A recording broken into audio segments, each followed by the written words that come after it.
know, firstly, how you came to be on this journey communicating this message? Well, it began for me with Watergate. It began with the Watergate investigations into President Nixon and his use of intelligence agencies to spy on the American people and other things that he was involved with. So I began to see some of the same names turning up in the Watergate investigation that had been involved in things like the Kennedy assassination or the Bay of Pigs invasion or a number of other political events in American history. Some of the same people kept cropping up. So I asked myself, well, what do all these people have in common? What is their common origin? I began to notice the involvement of various religious groups and quasi-religious groups or secret societies in some cases involved peripherally in this. One of the major players in Watergate was a man called E. Howard Hunt. And Howard Hunt was a former CIA officer who was also the author of a lot of novels, some of which were occult novels. And Howard Hunt lived on a place called Witch's Island. And he wrote about cults and secret societies. And I began to wonder why, what's his relationship? His relationship to Gordon Liddy, for instance. Gordon Liddy was an FBI agent, whereas Hunt was CIA. But Gordon Liddy, one of his claims to fame was that he spied on Timothy Leary, the famous man who brought us LSD, turn on, tune in, and drop out.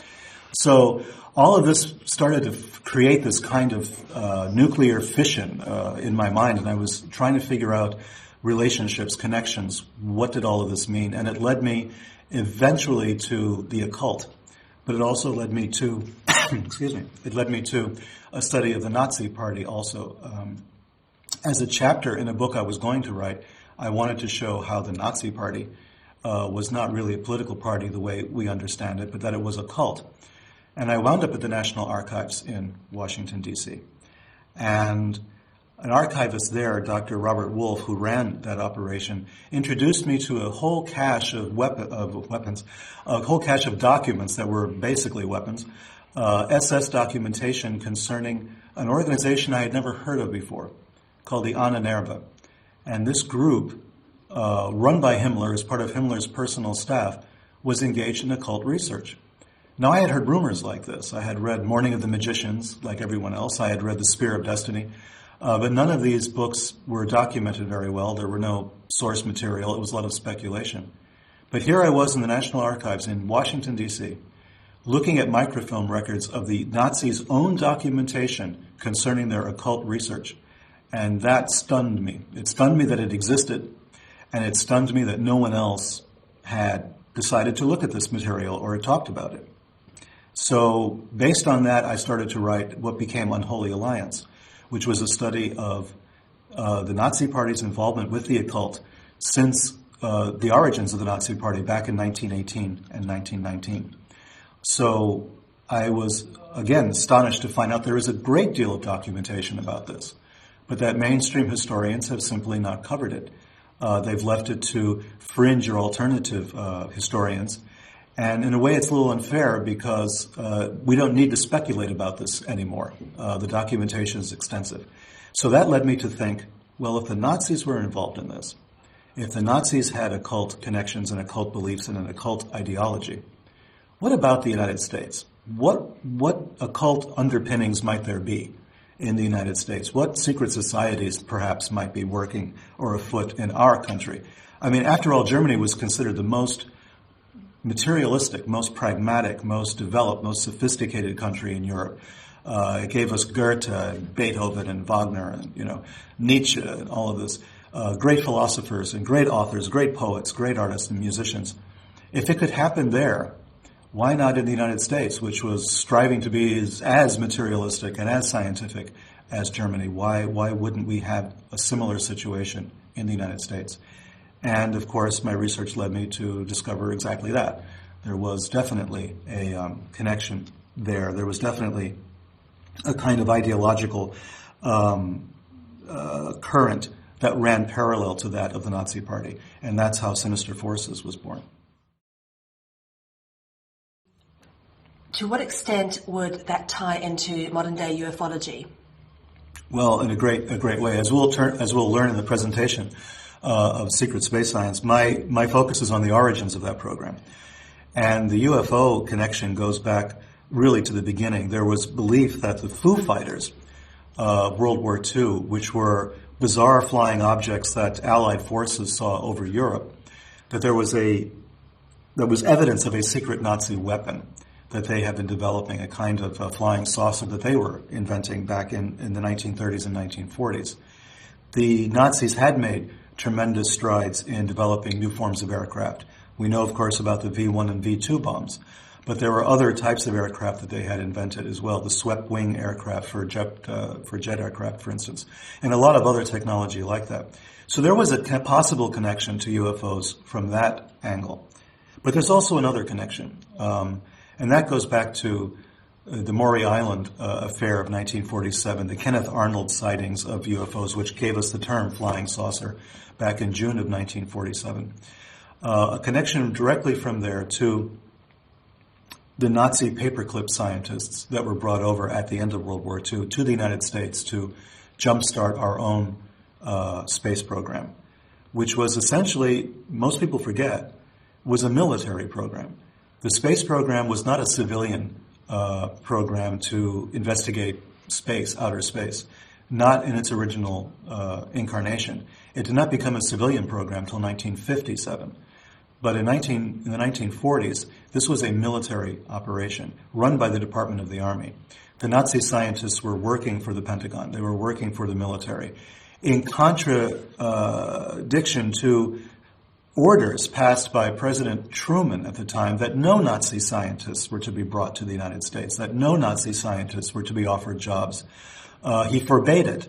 And the Pentagon ignored him. The military just ignored him and brought over not only dozens of Nazi scientists, and not hundreds, but thousands of Nazi scientists to the United States.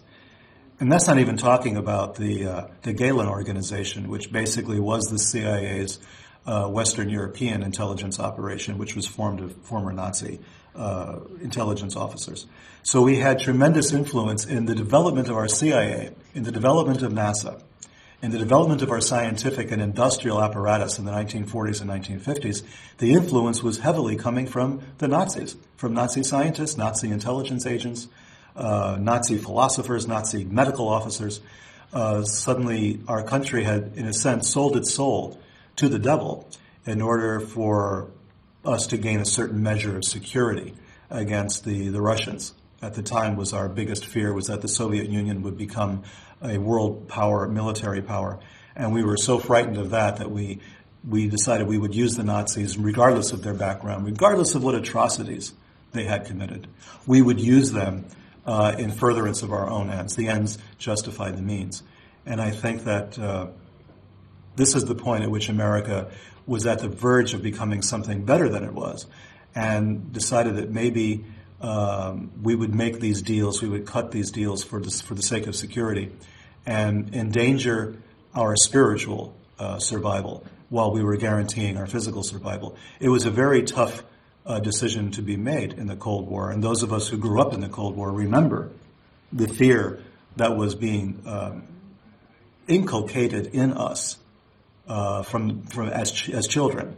I was one of those people who had to duck under my school desk in air raid drills in case there was going to be an atomic bomb attack on the United States. We had to learn how to protect ourselves, and that was basically hiding under a desk.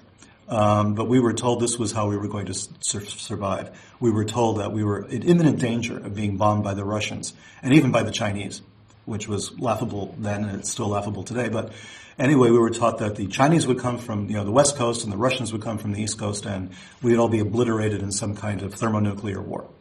So this is the kind of fear that we grew up with, and which legitimized the use of Nazi scientists, because the Nazis hated the communists as much as we did. That was the story we heard. And therefore the Nazis would help us against the Soviet Union. But if we just stop and think for a second, and I was there at the time when this happened, in 1957, when the Soviets launched Sputnik, the world's first satellite, people had to stop and wonder, how is it that the Soviets beat the United States in the space race at that point, when we had all the best and the brightest working for us? We had Wernher von Braun, We had Walter Dornberger. We had Hubertus Sturckhold. We had a whole list of Nazis that we'll discuss in the presentation that worked for our side, that were supposed to be the cream of the crop, the people who ran Peenemünde, who ran Nordhausen, who ran all of the Nazi rocket factories, working for us on our side. How come we weren't able to launch a Sputnik of our own? There is evidence that we were being sabotaged by the very people we brought over, and that the Nazi scientists that we had in the United States were communicating secretly with Nazi scientists in Eastern Europe and in Western Europe. We know for a fact that Wernher von Braun was sending classified documents to Nazi scientists back in Europe. We know this now. The declassified documents reveal it. We know that Wernher von Braun, as an example, was a devoted SS officer. I mean, this is something we were never told in the United States when Paperclip was running and when NASA was started and when everybody was so euphoric over the landing on the moon and Wernher von Braun taking all the credit for it. We never really knew the extent to which he was a committed, devoted Nazi. An SS officer since the 1930s. This was a man who was a committed believer. You could not belong to the SS as you would belong to the Rotary Club or something like that. You know, the SS was a different kind of organization, and you had to prove your loyalty all the time. And he was promoted constantly. At the end of the war, he had the rank of major in the SS. We were never told this when he was brought over to run NASA. We were never told about a man called Sturckhold, who was the father of aviation medicine. Who was moved to Randolph Air Force Base in Texas, a man who had conducted horrible experiments on human beings in the death camps. We brought over to run our aviation medicine operation. The list goes on and on. So at some point we decided that this was okay. The military thought that when rabbis objected, for instance, to the fact that so many Nazis were being brought over, documentation that's been declassified shows that the military was writing correspondence back and forth saying, well, they're Jewish. You know, they're emotional because of, you know, what they saw in the Holocaust and the death camps, so we shouldn't pay any attention to them. Obviously, their points of view are marred by personal feelings. I mean, this was the kind of reaction that was taking place every day. For President Nixon in 1947-48 to run against Helen Gahagan Douglas by using a whisper campaign that her husband was Jewish and getting traction for that, being able to destroy Helen Douglas as a candidate because of a rumor that her husband was Jewish. This is when the photographs of the death camps, the newsreels have been shown in every movie theater in the United States. This is astonishing that we could still get traction for anti-Semitism in the United States and that Nixon could run on a platform of anti-Semitism when he had fought in the war. You know, he had been in the Navy in World War II. But as we find out later, as we can discuss at more length other times, as I talk about in my books, Nixon, one of his first jobs after the war, when he was still in uniform, was going through captured Nazi documents in Washington, D.C. for a friend of his, Allen Dulles. And Allen Dulles, who later became head of the CIA, who was at that time running part of the OSS in Europe, Allen Dulles helped him raise money for Nixon to run in California as a politician, something Nixon had not thought of until Dulles suggested it to him, and raised the money from oil interests to have Nixon run against Douglas. We find out later that Dulles had a lot to hide when it came to his involvement with Nazis and with his some of the remarks he made concerning the Nazi Party, just like General Patton made a lot of remarks concerning the fact that he thought we had pointed our guns in the wrong direction when we fought the Nazis, when we should have been invading Russia instead. It was General Patton who put SS officers back in charge of camps of displaced persons. The same Jewish prisoners that were liberated by American forces now found themselves in camps being run by former SS guards who had run the camps before. I mean, all of this tone deafness when it comes to the Holocaust and the anti-Semitism was remarkable. And it was remarkable among Americans and among American military personnel who did not see the problem, who thought this was an exaggeration, that we shouldn't be led by these kinds of concepts. So all of this made me say, let me look further. Let me see who was involved, what was going on, what their beliefs were, what their ideologies were. We believe in the United States that we have a separation of church and state. Well, that's a legal separation. That's a legal term. It doesn't really work. Our political leaders have quite often been extremely religious. sometimes in bizarre ways. Ronald Reagan comes to mind as a person who believed in the literal apocalypse and the end of days. What a lot of people don't realize is that Ronald Reagan's religious denomination was called the Disciples of Christ. And that religious denomination, which was very end of days, very apocalyptic, was the same denomination to which Jim Jones belonged, the man who was responsible for the horrors of Jonestown in Guyana. They were co-religionists. These are people who believed in the same things. And the tremendous effect they've had on our political and cultural life is beyond comprehension right now. And that's just one instance. That's just one area. Because we believe there's a separation of church and state, we don't look that closely into our candidates' religious beliefs. We just want to know that they're not Muslim at this point. And this is part of our tone deafness when it comes to these issues. My belief is that we need to know sometimes what these people really do believe. If we have a political leader with his finger on the nuclear button who believes in the end of days and who believes that the second coming is imminent, if all we have to do is, build the third temple, for instance, in Jerusalem, and then Jesus will come back and save everyone, which is a belief that George W. Bush has. We need to know this because this is going to affect our relations with the rest of the world. It's going to affect American foreign policy. It's going to affect a lot of things, by putting people like this in power. So we need to know. In Germany, what happened in the 1930s and the 1940s was they had political leaders who were weird spiritually. They believed in occult powers. They believed in the purity of the race, which was not a genetic concept. It was a religious one. They believed that if you were spiritually pure, you were racially pure. These two things went hand in hand. In the blood was the spirit. In the blood was the power. That if you were an Aryan, pure-blooded Aryan, and if you slept with a person who was not Aryan, you became polluted. This is a very bizarre concept. It goes back to the Dead Sea Scrolls. It goes back to the Qumran sect, where there was the pure water, and you couldn't drink from the pure water until you yourself were pure. Otherwise, you would make all the water impure. This was the same concept the Nazis were using by saying, I'm pure. Our SS officers all are pure. They have to prove their racial purity, going back to the year 1750. But if one of them sleeps with a Jewish woman, then automatically he's rendered impure and he must be cast out from the SS, otherwise he'll pollute the rest of the SS. These concepts were very real to them. Why else would you have to prove your racial purity going back to 1750? Why else were the death camps kept running until the very end of the war when it made no economic or military sense to do so? These are motivations that are not scientific. They're not rational in our sense of the word. These are occult motivations. And this is something that's fascinated me since the 1970s. I was just about to get onto the occult. Most people are absolutely unaware of its predominance and influence in society and on the political situation, in fact, the whole world as it is today. I was wondering if you could go into that for a bit more. Well, the occult is, the very word means secret.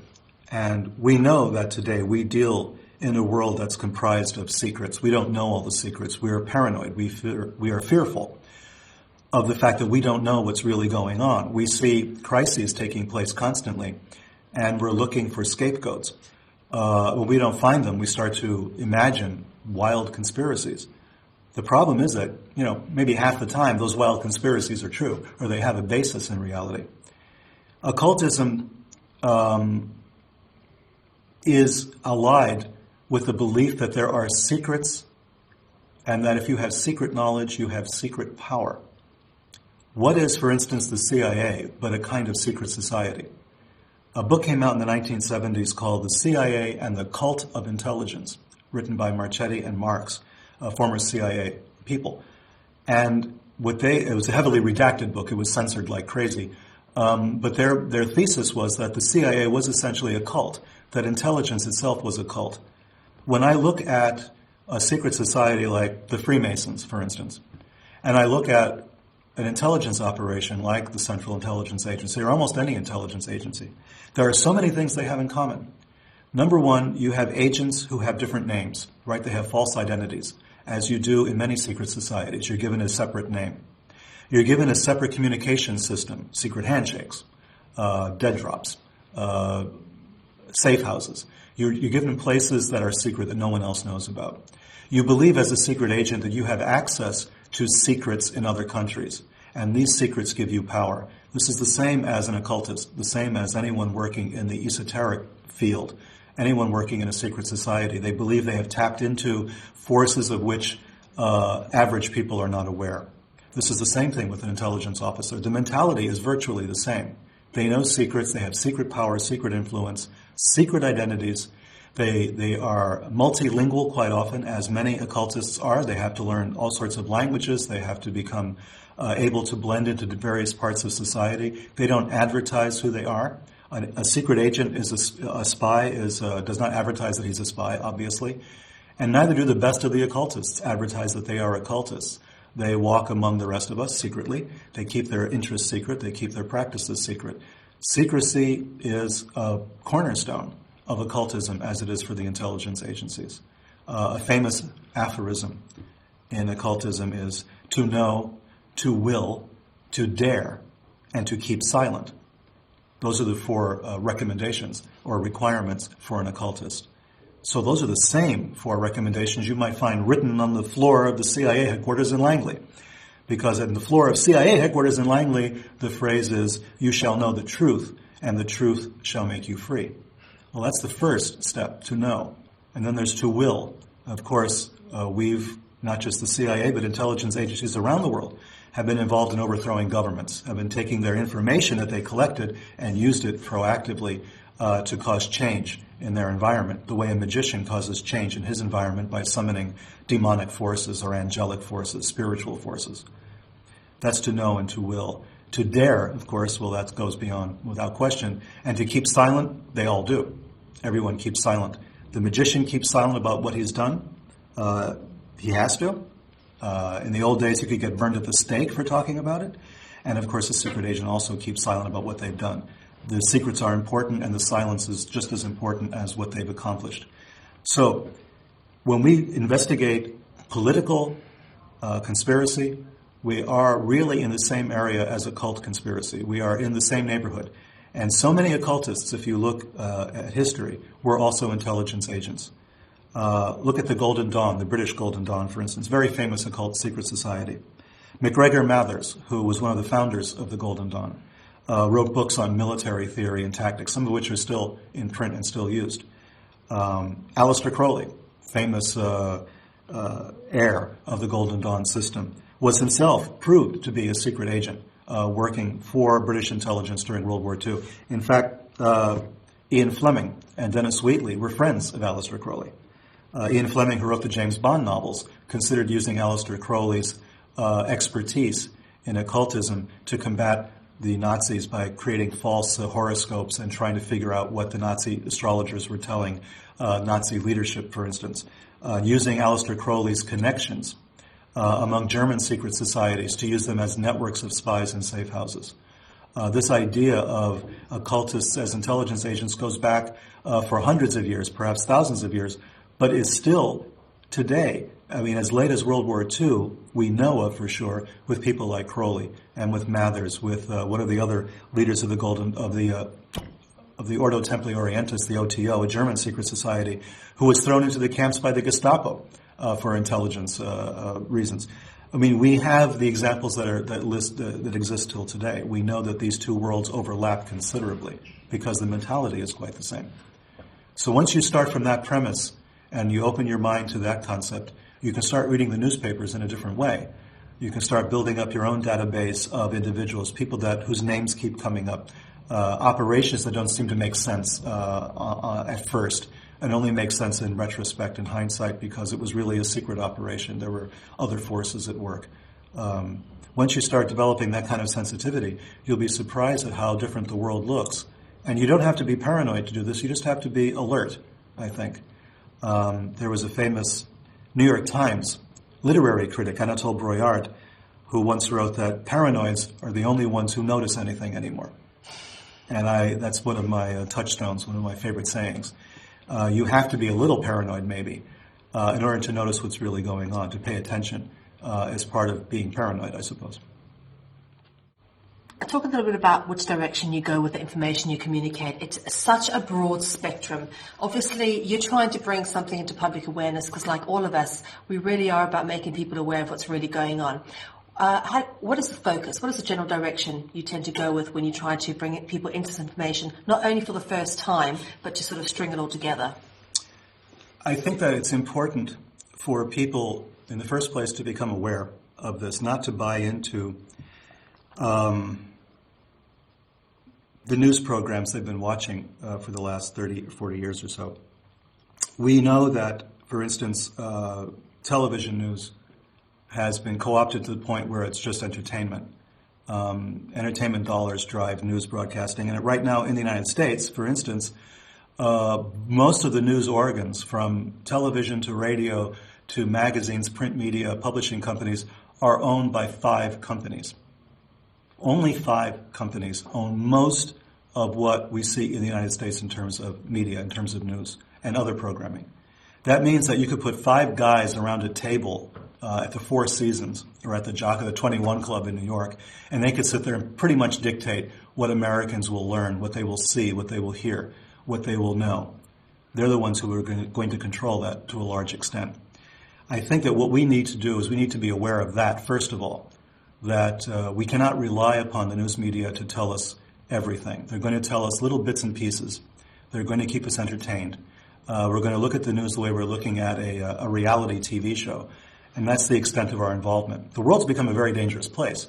The world's become a very complicated place. We can't, on our own, as individuals, hope to counteract all the effects of what's taking place behind the scenes, because we have no idea what that is. We don't have the political power or the economic power. But as individuals, we can become aware of what's really going on. We can become aware of history. We can become aware of the currents that are running through, how we're being manipulated, how our fears are being manipulated to make us march in lockstep behind leaders who are using fear as a propaganda device to make sure that they have additional power, that they can extend their power over us. We have to, I think, liberate ourselves on a one-by-one basis. Each of us individually has to liberate our consciousness and do what we can to do that, to free ourselves of this stranglehold that media has on us, because we have been led down the garden path so many times. In Germany, in 1933, we had Hitler becoming Chancellor of Germany under impossible conditions. I mean, if you want to believe that Hitler came to power through regular political machinations, you'll have to look again. Because in 1932, in December, he had no power. His party had lost so many seats in the German parliament, it wasn't funny. By January of 1933, he suddenly was Chancellor of Germany. And this was due to circumstances I talk about in the Holy Alliance, but basically there was an occult operation designed to put him back in power. He got in power, and then there was the Reichstag fire. There was a fire of the German parliament building, and Hitler immediately blamed it on communists and told the German people to give him power over them, to give him complete power in Germany, to become the Führer, and then he would guarantee their safety. This is a technique that's been used again and again and again in countries around the world before and since. And it happened in the United States after 9/11. We had a president who said, give me all the power, give me the Patriot Act, give me Homeland Security, I'll make sure you're safe, but you're going to lose some liberties here and there. You're going to lose privacy, you're going to lose habeas corpus, you're going to lose a number of things, we're going to break a lot of laws, but we're doing this to keep you safe. As long as we believe in that premise, as long as we believe it's more important to be safe than to be right, as more important to be safe than it is to be free, we're going to get the kind of leadership we deserve. What we have to do is fight the fear. This is the first thing that we have to do. We have to fight the fear. We have to stop being afraid. I heard so many times since 9/11 that 9/11 changed the world. Nonsense. It didn't change the world. You know, all it changed was the United States became part of the world in 9/11. But the rest of the world's been living with terrorism for decades, for longer than decades, for centuries. It's been a commonplace. Ask anyone in Northern Ireland. Ask anyone in the Middle East, as an example. In Europe, anywhere in Europe, where there have been bombings in train stations and discotheques and everything else. By right-wing extremists, by the way, not necessarily by left-wing extremists. So you have a history of this that goes on forever. Nothing changed. Okay, what changed is the Americans should have had a wake-up call, and instead they did predictably what they would do. What I knew they would do is they would fear, and using by being afraid, they would give their political leaders ultimate power to, quote-unquote, protect them. And that's what's been going on now. We have to individually free ourselves. I mean, there's no way to do it otherwise, I don't think. If we form organizations to do it, there's going to be power politics, there's going to be leaders, they're going to be charismatic, and we're going to eventually sign over part of our souls to them. So I think it starts with us. If we're free individually, then no one can enslave us collectively. And I think that's what we have to do. That's a very good answer. I love that. Freedom Central is about providing a platform for people like yourself who have a message for humanity. What would your message be? Things are not as bad as they appear. Things are made to look bad, obviously, because that's how people stay in power. No one stays in power when things are great. I mean, there's no way to extend power under those circumstances. You need fear, you need an enemy. When the Berlin Wall came down and when the Soviet Union fell, so many people told me, oh, that's it. We don't need armies anymore. You know, the war is over. All of this is over. We're going to be free and happy. And I thought to myself, hardly. You know, I know there's more scapegoats out there just waiting. And of course there was. It was Saddam Hussein at that point. And then the whole idea of Arab terrorism became a big issue. It's hardly a big issue in the real world, but it is a big issue on television. So I guess my message is we have to fight the fear. We have to realize that things are not as bad as they seem, that we're being told things are very bad. And it's a self-fulfilling prophecy. Once we believe that things are bad, we make them worse. I think what we have to do is stop this wheel of karma from turning. We have to say to ourselves, okay, we're getting off at this stop. You know, we're going to insist that the world is really a lot better than we've made it out to be. And this insistence, this will that we have to develop is very important. Otherwise, what we've done is we've just surrendered our individuality, our hopes, our dreams. We've surrendered them all to the fear. We've surrendered it all to people who are going to tell us that they're going to protect us, whether it's economically, politically, militarily, whatever, in whatever manner. No one's going to do that for you. You have to do that yourself. This is your own responsibility. And I know that's easy to say. If you're living in Darfur right now, that's easy to say. You don't want Joseph Campbell coming along in Darfur and saying, follow your bliss.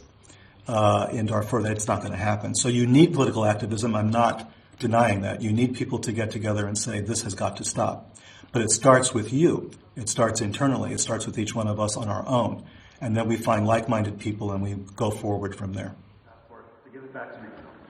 They say, okay, what did you see? How many guns? How are they armed? They were more curious about what I had seen than they were about me. I answered them as best as I could. The bus arrived.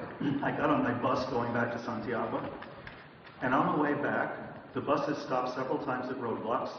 Chilean army personnel, soldiers, walked onto the bus and asked for me by name. All the way back to Santiago. In 79. When I get back to my hotel room, there's a note waiting for me telling me what flight I'm on the next day. I'm on a flight to Miami. I wasn't going to Miami, but I took the flight. All of this was fine up to a point. Of course, I'm getting very nauseous. I mean, during the whole time I was perfectly cool, no fear, no problem. But I'm on the plane flying back to Miami, and I'm starting to get really ill over this thing. I'm thinking, what the hell did I do? What did I escape from? I get back into Miami, I go through immigration and customs, and there's two gentlemen waiting for me. Gentlemen from the United States government. They flash badges and they say, are you Levenda? Where have I heard that before? But they had better accents. So they ask to see my passport, they see it, they smile, they walk away. So what the hell is going on, right? So I go and I sit down, I buy a copy of the Miami Herald, I open it up, and you can check this out. It was on July 2nd, I think, of 1979. The German parliament had just voted to extend the statute of limitations on Nazi war crimes, to extend the statute of limitations for murder. I didn't know this vote was taking place. In those days, no Google. So I didn't know what was going on. Suddenly it became clear to me. They thought I was some kind of agent provocateur. They thought I was somebody who was there trying to provoke a reaction that they would have to deal with. That's the only reason I got out of there alive.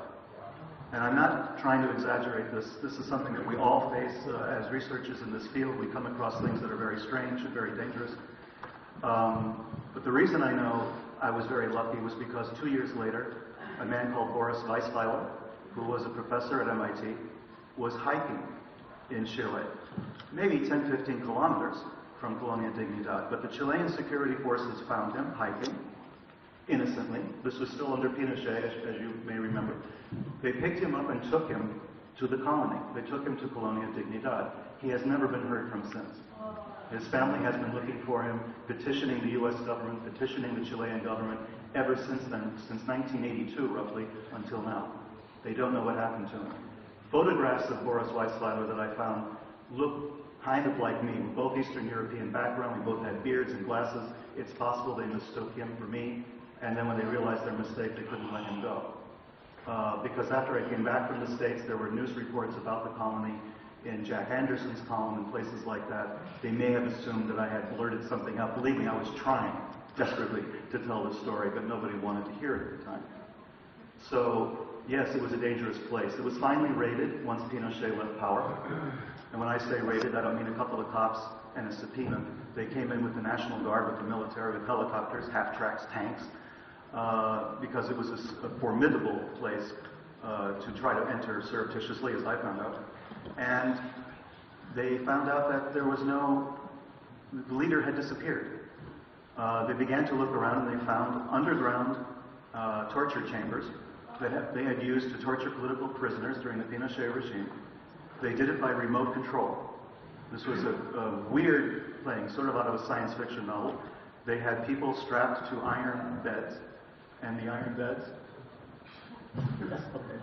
I got the signal.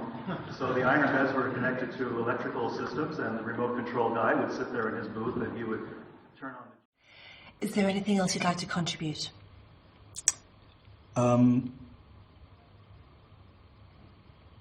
Read. I don't necessarily mean read my books, of course I do, but read. Turn off the tube once in a while. Turn off mainstream media once in a while. Look for alternate sources of information. Don't trust everything you see. You should not trust alternate sources of information just as you should not trust mainstream sources of information. What you have to do is make up your own minds. You have to do the research. A little bit. If you spend 2 or 3 hours a day in front of television, as many of you do, and you decide to use those 2 or 3 hours to do some research on your own, you'll be surprised at how enriched you become and how much of a font of information you will become. This is what you have to do. Read, learn. The information is there. It's out there. What's happening is no one is paying attention, And our governments and our media people are all comfortable knowing that we really don't want to know. We don't want to take the effort, and reading is just too hard. Make the effort. You'll be surprised. With just 1 week or 2 weeks of making that effort, you're going to see your world start to change and your perspective start to change. And that's going to be a healthy thing. Peter Levenda, it's been an honor and a privilege to have your time today. Thank you ever so much. Pleasure is mine. Anytime.